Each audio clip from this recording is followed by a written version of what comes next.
राम राम मंडळी. महाराष्ट्र केसरी 2026 या प्रतिष्ठेच्या कुस्ती स्पर्धेत यंदा अनेक दमदार, रंगतदार आणि चुरशीच्या कुस्त्या पाहायला मिळाल्या. मंडळी, महाराष्ट्राच्या कानाकोपऱ्यातून आलेल्या पैलवानांनी आपल्या ताकदीचा, आपल्या जिद्दीचा आणि आपल्या कौशल्याचा कस लावत या स्पर्धेत स्वतःला सिद्ध करण्याचा अनमोल असा प्रयत्न केला आहे. मंडळी, काही कुस्त्या अपेक्षेप्रमाणे झालेल्या आहेत, तर काही ठिकाणी अनपेक्षित निकाल लागलेले आहेत आणि प्रेक्षकांना आश्चर्याचा धक्का बसलेला आहे. मंडळी, या सर्व पार्श्वभूमीवर क्रीडालक्ष खेळ प्रसारक संस्था कार्यक्षेत्र भारत यांच्याद्वारे संचलित क्रीडालक्ष स्पोर्ट्स या आपल्या युट्यूब चॅनलच्या माध्यमातून आम्ही या स्पर्धेचा सखोल आणि गाढ अभ्यास करून काही विशेष निवडी आणि ठळक कामगिरी आपल्या समोर मांडण्याचा एक छोटासा प्रयत्न करत आहोत. मंडळी, हे कोणतेही अधिकृत निकाल किंवा पुरस्कार नसून केवळ स्पर्धेतील कामगिरीच्या विश्लेषणावर आधारित असं आमचं मत आहे. मंडळी, सर्वप्रथम सर्वोत्तम पैलवान या विभागाकडे पाहिल्यास हर्षवर्धन सदगीर यांचं नाव सर्वात पुढे येतं. हर्षवर्धन यांनी या स्पर्धेत अत्यंत सातत्यपूर्ण आणि आत्मविश्वासपूर्ण कामगिरी करत महाराष्ट्र केसरी किताब पटकावलाय. प्रत्येक फेरीत त्यांनी आपला खेळ नियंत्रणात ठेवला आणि योग्य वेळी योग्य डाव साधत, योग्य टायमिंग साधत प्रतिस्पर्ध्यावर मात केलेली आहे. त्यामुळे आमच्या विश्लेषणानुसार ते या स्पर्धेतील सर्वोत्तम पैलवान ठरतात.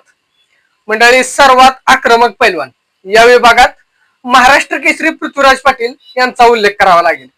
त्यांनी प्रत्येक कुस्तीमध्ये आक्रमक खेळ करत प्रतिस्पर्ध्यावर सुरुवातीपासूनच दबाव निर्माण केला.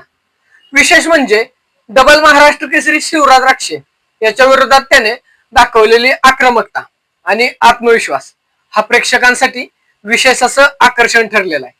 त्याचा खेळ पाहताना एक वेगळीच ऊर्जा कुस्तीप्रेमींना जाणवत होती.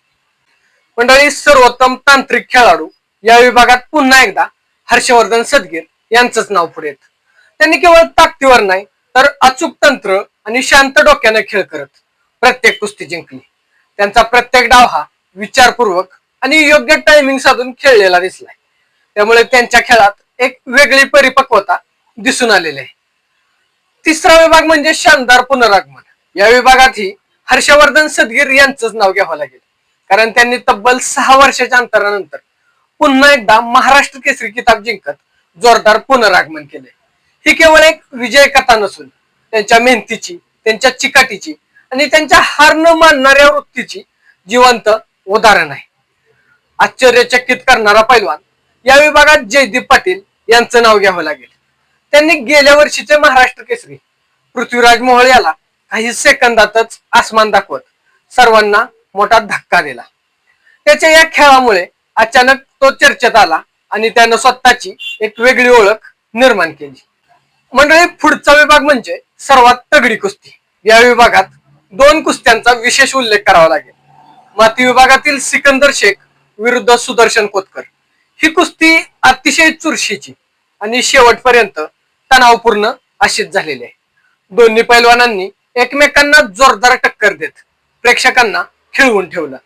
त्याचबरोबर पृथ्वीराज पाटील आणि शिवराज राक्षे यांच्यातील मॅट विभागातील कुस्तीही तितकीच रंगतदार आणि लक्षवेधी ठरली. मंडळी, या सर्व विश्लेषणातून एक गोष्ट स्पष्ट होते की प्रत्येक पैलवानाने या स्पर्धेत आपला सर्वोत्तम प्रयत्न केलेला आहे.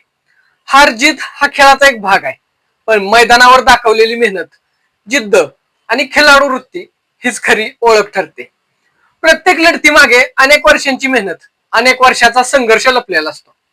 शेवटी ही सर्व मतं क्रीडालक्ष खेळ प्रसारक संस्था कार्यक्षेत्र भारत संचलित क्रीडालक्ष स्पोर्ट्स या युट्यूब चॅनलच्या सर्व सहकार्यांच्या विश्लेषणावर आधारित आहेत.